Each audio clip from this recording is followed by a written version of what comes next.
بسم الله الرحمن الرحيم.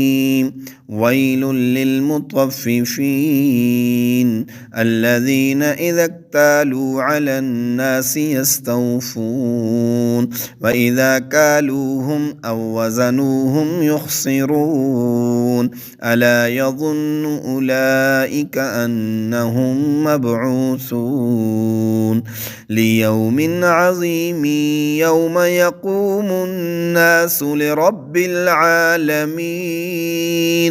كلا إن كتاب الفجار لفي سجين وما أدراك ما سجين كتاب مرقوم. ويل يومئذ للمكذبين الذين يكذبون بيوم الدين وما يكذب به إلا كل معتد أثيم. إذا تتلى عليه آياتنا قال أساطير الأولين كلا بل ران على قلوبهم ما كانوا يكسبون. كلا إنهم عن ربهم يومئذ لمحجوبون ثم إنهم لصال الجحيم ثم يقال هذا الذي كنتم به تكذبون.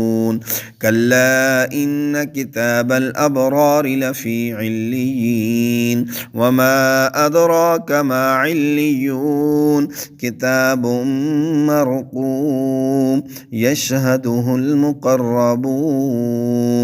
إن الأبرار لفي نعيم على الأرائك ينظرون تعرف في وجوههم نظرة النعيم يسقون من رحيق مختوم ختامه مسك وفي ذلك فليتنافس المتنافسون.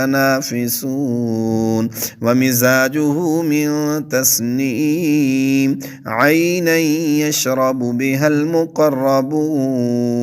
إن الذين أجرموا كانوا من الذين آمنوا يضحكون وإذا مروا بهم يتغامزون وإذا انقلبوا إلى أهلهم انقلبوا فكهين وإذا رأوهم قالوا إن هؤلاء لضالون وما أرسلوا عليهم حافظين.